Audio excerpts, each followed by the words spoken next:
Swastiastu. Assalamualaikum warahmatullahi wabarakatuh. Shalom, nama budaya, salam sejahtera bagi kita semua.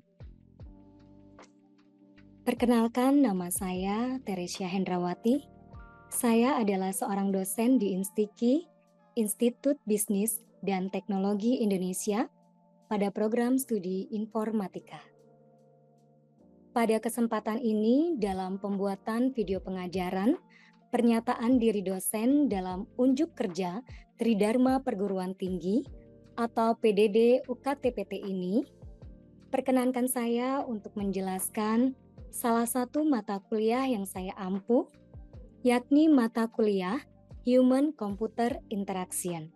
Untuk pembelajaran mata kuliah Human Computer Interaction ini, berjumlah 3 SKS, yakni 3 SKS teori.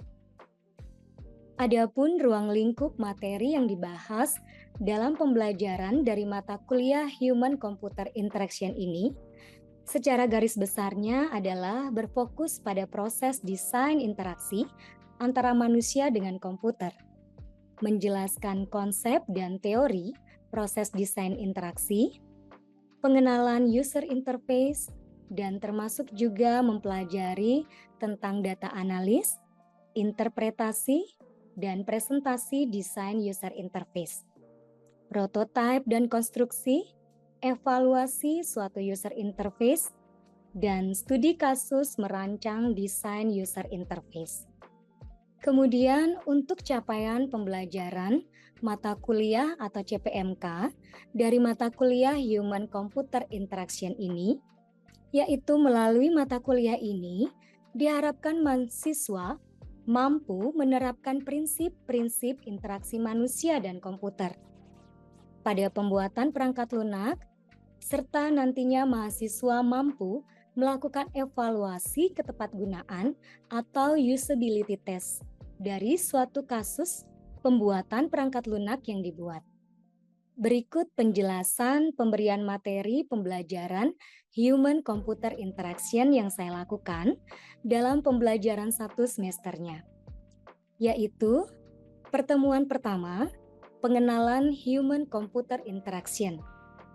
Pertemuan kedua, konsep dan teori proses desain interaksi pada Human Computer Interaction. Pertemuan ketiga, konseptual interaksi dan tipe interaksi dalam Human Computer Interaction. Pertemuan keempat, konseptual model dan framework dalam Human Computer Interaction. Pertemuan kelima, aspek-aspek dalam Human Computer Interaction. Pertemuan keenam, interaksi sosial dan interaksi emosional dalam Human Computer Interaction. Pertemuan ketujuh, user interface dan data gathering dalam Human Computer Interaction. Pada pertemuan ke-8 adalah UTS atau ujian tengah semester. Kemudian pertemuan ke-9, metode analisis data kualitatif. Pertemuan ke-10, metode analisis data kuantitatif. Pertemuan ke-11, kebutuhan user, desain, prototype, dan konstruksi suatu user interface. Pertemuan ke-12, tools membuat user interface dan metode evaluasi usability testing. Pada pertemuan ke-13 sampai pertemuan ke-15 adalah studi kasus merancang desain user interface. Jadi, pembelajaran yang saya lakukan adalah 14 pertemuan untuk materi dan 2 pertemuan untuk ujian, yakni ujian tengah semester atau UTS dan ujian akhir semester atau UAS. Metode pembelajaran yang saya lakukan dalam pemberian pembelajaran mata kuliah Human Computer Interaction ini adalah menggunakan metode DIA atau Delivery Interaction Assessment. Pada metode delivery, saya menyampaikan materi pembelajaran menggunakan alat bantu seperti PowerPoint presentation, video pembelajaran, dan materi tambahan yang saya ambil dari buku referensi dan jurnal. Kemudian pada metode interaction, metode ini terkait bagaimana cara saya berinteraksi dengan mahasiswa. Saya melakukan interaksi dengan melakukan diskusi bersama mahasiswa sesuai dengan materi yang terkait, yakni Human Computer Interaction. Diskusi ini saya lakukan baik secara langsung di dalam kelas maupun secara daring menggunakan e-learning elsa.instiki.ic.id. Kemudian saya juga menggunakan WhatsApp Group untuk memudahkan melakukan koordinasi dengan mahasiswa. Serta saya dapat memberikan tanggapan dengan cepat jika ada hal-hal yang ingin didiskusikan. Kemudian pada metode assessment, metode penilaian mahasiswa yaitu keaktifan, saya memberikan penilaian 15%, kemudian tugas 30%, kuis 5%, UTS 25%, dan juga UAS adalah 25%. Baiklah, selanjutnya saya akan memperlihatkan video proses pengajaran saya dalam mengajarkan pembelajaran mata kuliah Human Computer Interaction. Selamat menyaksikan video pembelajaran saya dan saya ucapkan terima kasih.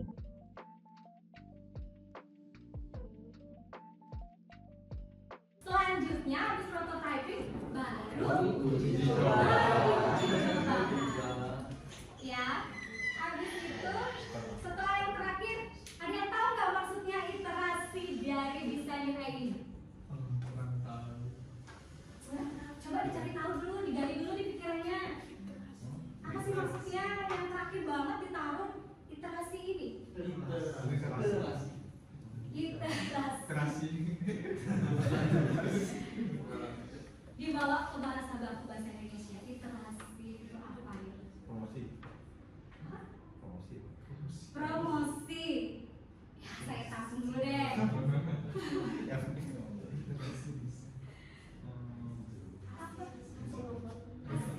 Hasil katanya ada bilang iterasi itu hasil.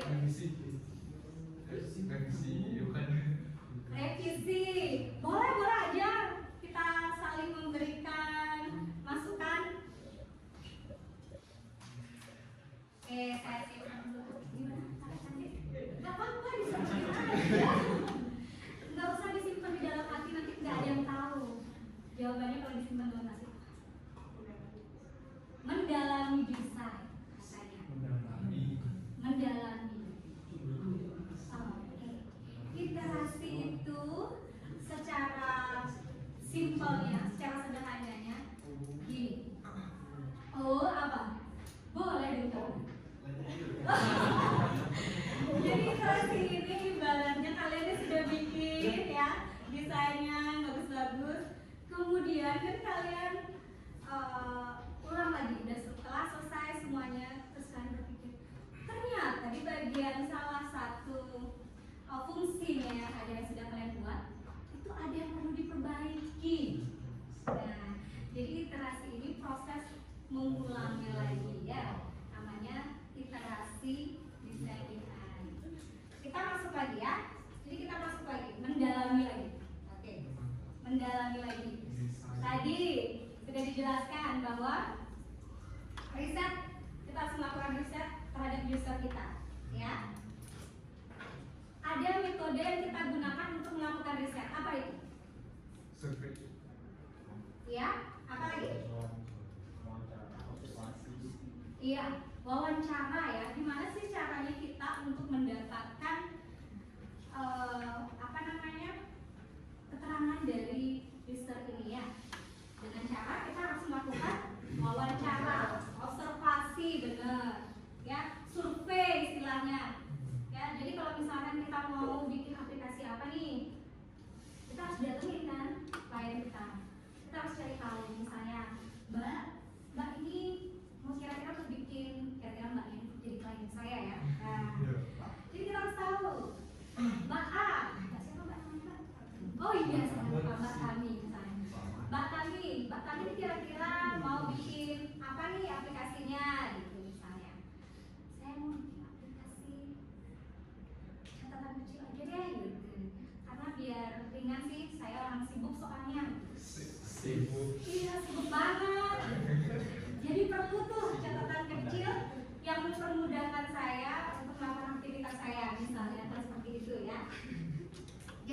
harus datengin ya. Jadi kita harus melakukan riset dengan melakukan wawancara, melakukan survei, tujuannya untuk menggali informasi akan tentang sistem yang nanti akan kita buat. Jadi biar nggak salah desainnya kita ya. Jadi kita harus lakukan riset itu. Selanjutnya yang tadi terpersona. Ini yang kita tadi di tahapan pembuatan user persona. Masuk ke tahapan user persona ini istilahnya bahwa kita melakukan pengembangan ya, atau penggambaran atau abstraksi dari riset yang sudah kita lakukan. Kalau saya kasih contoh di sini gambarnya setelah kita melakukan riset itu kan saya pakai namanya Ica. Ya. Kalau di sini secara real namanya Mbak Mita. Jadi Mbak Mita diubah dulu deh. Jadi oke, misalnya Mbak Mita umurnya Tami diubah lagi. Dari habis Ica jadi Mita jadi Tami. Mantap. Mantap. Usianya misalnya 20 tahun. Masih single misalnya ya kan? Kemudian punya hobi mendaki. Boleh juga boleh. Mungkin saya suka olahraga. Misalnya hobinya gitu. Ya. Atau hobinya apa? Oh menari. Salah berarti mendakinya. Itu nanti untuk riset dibuatkan beda nanti sendiri ya. Today berarti nanti kalau misalnya today-nya dijadikan riset, si today ini adalah Seorang polisi. oke, sukanya mendaki. Usianya berapa? 20 tahun. Gak apa-apa biar dia bilang 17. Ayo, jadi dia siapa di sini? Pak Ketua, ayo. Oke, Pak Andre. Ya. Usia berapa? 18. 18 tahun, hobinya apa? Main catur. Main catur.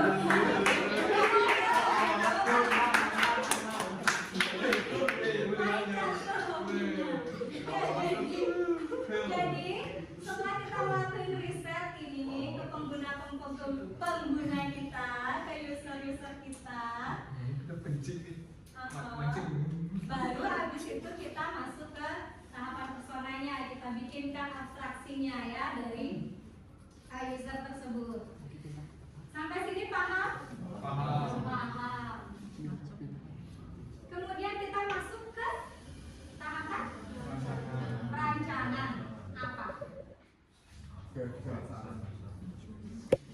Ya, perancangan wireframe-nya ya, atau tahapan sketsa ya, kita bikin sketsa sederhananya ya. Jadi dari tahapan sebelumnya tuh pada saat tahapan wireframe ini apa yang kira-kira kita lakukan di sini? Ngapain nih kita di tahapan wireframe ini? Oke, menggantungkan alur, menentukan alur, menentukan tata letak, menentukan fungsi-fungsinya ya kan? Tapi masih dalam bentuk kasarnya ya, sketsanya ya, simpelnya, dalam masih bentuk sederhananya ya. Jadi masuk di tahapan ini. Selanjutnya kita masuk ke tahapan desain visual. Ngapain di sini kita di desain visual? Mewarnai desain tampilan. Mendesain tampilan. Kakak, ngapain nih kak? Pada tahapan desain visual. Menentukan warna. Kakak sukanya warna apa? Iya. Jadi pada saat nanti kita riset itu, kita harus tampil juga ya secara detail banget ya, secara detail dari user kita maunya apa, kira-kira warna kesukaannya apa, nanti desain yang mau dibentuk itu seperti apa. Warna itu, menentukan warna itu berpengaruh tidak? Sangat berpengaruh ya. Sama seperti Google misalnya menentukan warna apa sih yang lagi trending nih warnanya kan. Warna merah ternyata merah. Nanti pada saat eventnya lagi Valentine diganti misalnya warnanya pink. Pernah nggak lihat? Google berkali-kali dia ganti ya. Bahkan bentuk desain tulisannya pun dirubah juga ya nggak? Sesuai suasana hati. Sesuai dengan yang lagi tren, yang lagi dibutuhkan di pasaran itu seperti apa. Ya, jadi pada saat dia menentukan riset itu, si Google itu juga akan mencari tahu ya penggunanya ini sukanya seperti apa. Ya, sama seperti kita tadi. Jadi nanti di saat masuk di desain visual UI ini, sketsa yang kasaran tadi ya, sketsa yang sederhana tadi dibentuk menjadi lebih bagus ya, lebih indah dengan ditonjolkan warnanya misalnya ya, desainnya lebih dibikin cantik. Apa tujuannya kira-kira?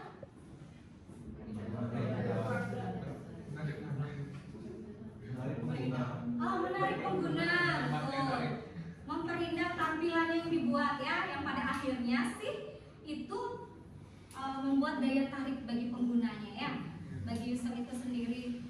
Kalau tampilannya cantik, tampilannya bagus, tampilannya terlihat mewah, keren, pengguna ini merasa nyaman menggunakannya. Makanya sangat penting sekali untuk kita para pembuat desain ya, pembuat desain user interface ini harus tahu banget, harus tahu sekali yang terkini itu apa ya. Jadi kita harus bisa membuat desain yang cantik biar penggunanya tuh merasa nyaman pakai aplikasi kita, suka pakai aplikasi kita ya, senang pakai aplikasi kita. Itu tujuannya ya. Kemudian masuk ke tahapan prototyping dari user interface tadi. Apa itu prototyping?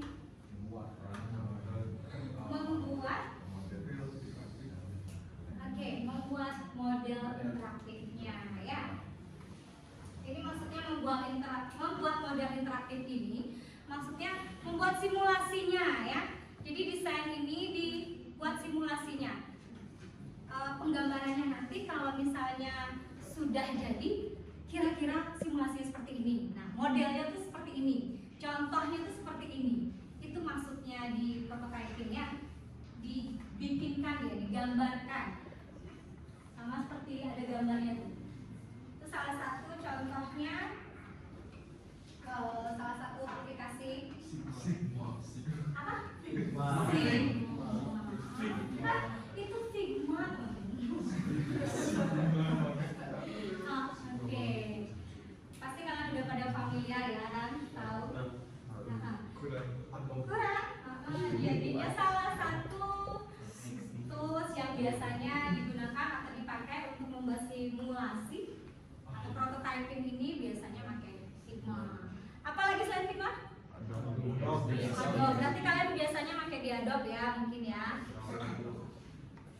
Oke. Oke, kita lanjut lagi. Masuk ke tahapan berikutnya apa? Oke, iterasi desain UI. Seperti yang saya bilang tadi ya. Penting nggak kira-kira tahapan yang terakhir nih, iterasi? Penting. Kenapa kalian bisa sebut penting? Karena menghindari bug, error, atau kekurangan desain. Menghasilkan hasil yang lebih maksimal. Oke, tujuannya penting banget ya untuk menghasilkan desain yang kita buat atau aplikasi yang kita buat nantinya tuh bisa dibuat semaksimal mungkin. Atau bisa, benar juga sih, bisa untuk mengurangi resiko daripada miss itu apa ya, ketidaksesuaian kita dengan si pengguna ya, antara sistem dengan si pengguna maksudnya. Jadi penting sekali ini melakukan iterasi ya. Iterasi itu artinya pengulangan langkahnya. Biasanya tidak sesuai, ternyata pada masa ini tidak cocok warnanya ini, misalnya dia bilang begitu. Atau desainnya terlalu ramai, ada orang bilang desainnya terlalu ramai, terlalu norak, begitu misalnya. Jadi bukan seperti ini nih saya mau. Tidak apa-apa, ini fungsinya adanya literasi, ya. Kemungkinan saja pada saat kita melakukan riset, pada saat kita melakukan persona itu ada kesalahpahaman sedikit. Ya, jadi kita harus mengulang lagi. Nggak apa-apa, mengulang lagi langkah untuk menghasilkan yang lebih baik lagi, lebih sempurna lagi untuk desain kita. Sampai di sini paham, teman-teman? Paham. Ini salah satu contoh dari yang sederhana sekali untuk aplikasi yang namanya desain apa? Ya, usul seperti catatan kecil. Nah, seperti tadi mbaknya minta saya adalah inginnya bikinnya aplikasi sederhana. Saya orang tua nih, saya butuh catat-catat nih, gitu dia bilang. Jadi saya butuh sebuah aplikasi yang simple, yang sederhana untuk saya melakukan tulis-tulisan kecil. Misalnya aja mbaknya ini suka melakukan perjalanan, jadi dia butuh pada saat ini saya kemana apa. Kalau harus ngambil lagi orang-orang di tas kan susah banget ya. Jadi dia bikin pengennya bikin journaling yang sederhana di Notes. Terciptalah yang namanya aplikasi Notes sederhana ini. Menurut teman-teman cantik nggak desain? Apa di sini yang bikin kalian tertarik melihat desainnya? Warnanya.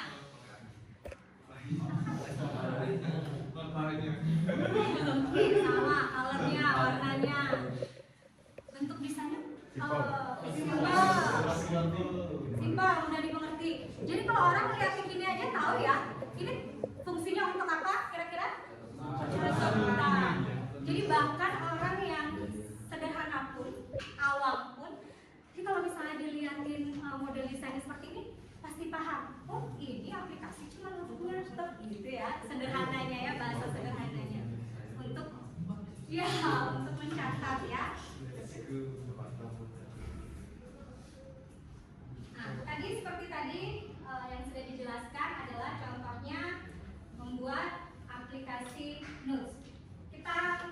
Saya memberikan salah satu studi kasus contoh yang paling sederhana dalam pembuatan Notes tadi ya, catatan kecil tadi. Jadi yang pada tahapan pertama, pada tahapan riset, itu dia ngapain contohnya? Pada tahapan riset kita ngapain? Wawancara. Kita cari ya user kita ini ya. Misalnya ternyata yang mau saya jadikan sasaran, yang mau saya jadikan riset usernya itu adalah seorang mahasiswi. Akhirnya mahasiswi. Ya, ternyata namanya Ica. Kemudian ada yang namanya Mita, ada yang namanya Doni, ada yang namanya Tami atau siapalah. Yang penting dia mahasiswa, kemudian usianya berapa? 20.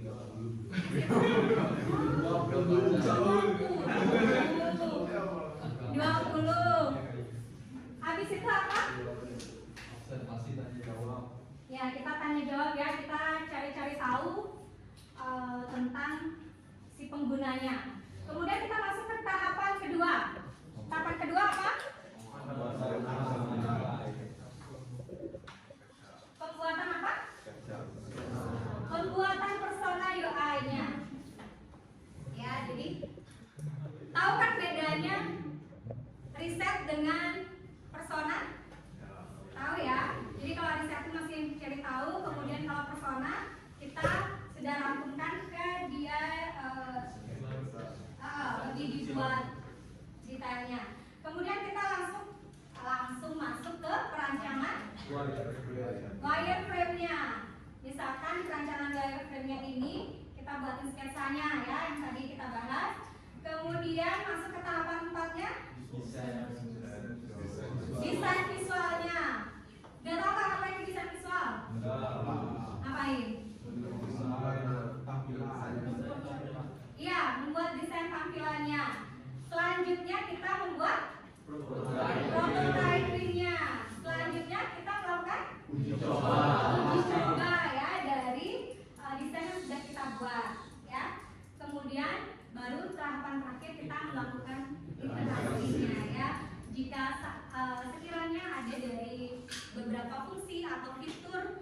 sudah kita buat dalam desain tersebut ternyata harus ada yang diperbaiki. Itu nggak boleh didiemin ya teman-teman ya dalam kalian membuat desain aplikasi. Ketika ada masukan dari user itu, kita harus perhatikan sekali ya, karena user itu sangat penting peranannya juga ya. Jadi biar user itu nyaman menggunakan aplikasi, menggunakan sistem yang dibuat dengan adanya desain user interface ini. Jadi sangat perlu diperhatikan iterasinya, perlu masukan kecilnya kalau harus diperbaiki ya. Ini salah satu contoh ya, salah satu contoh aplikasi catatan kecil tadi yang dari awal ya, namanya apa? Kebetulan yang kita riset tadi kan adalah seorang mahasiswi masih muda, masih cantik, umurnya 21 tahun, sukanya bikin catatan kecil-kecil. Jadi pasti butuhnya saya yang cute-cute, yang sweet-sweet, yang manis-manis. Jadi warnanya dibuat simpel banget, manis banget. Ya, sampai di sini kira-kira ada pertanyaan tidak? Ada pertanyaan? Siapa yang mau bertanya lagi? Ya, gimana Mbak? Misalkan desain yang gambarnya ramai, bagus atau tidak? Oke, kira-kira desain user interface yang ramai, bentuknya, desainnya, itu bagus nggak sih kira-kira teman-teman? Kalau misalnya berlebihan banget, pusing. secara umum ya, cara pakai pandangan banyak orang, tapi tergantung juga riset yang akan dituju ya, riset pengguna yang akan dituju. Tapi umumnya jika desain itu terlalu berlebihan, terlalu ramai, sepertinya tidak nyaman ya. Mungkin nyaman sekilas aja dilihat ya, menarik sebentar, habis itu sudahlah begitu ya. Padahal tujuan pembuatan desain user interface ini adalah yang pertama sekali itu adalah untuk kenyamanan penggunanya ya, untuk berinteraksi dengan sistem itu. Jadi dibuatnya itu senyaman mungkin desainnya, seindah mungkin. Kalau menurut saya, jika desain itu terlalu ramai, teman-teman juga pastinya akan bilang, oh, risih ya, jadi nggak, jadi kurang begitu baik sebenarnya kategorinya ya. Jadi desain yang baik itu adalah membuat desain sesuai dengan fungsinya, kemudian semenarik mungkin. Semenarik mungkin itu boleh sederhana, ya, tidak yang terlalu berlebihan atau ramai. Seperti itu bisa diterima. Oke. Sebelum saya tutup pertemuan kita kali ini, masih ada pertanyaan? Tidak ya. Jadi bisa saya tutup pertemuan kali ini? Bisa. Baik, selamat siang dan terima kasih sudah mengikuti perkuliahan saya pada hari ini. Sampai jumpa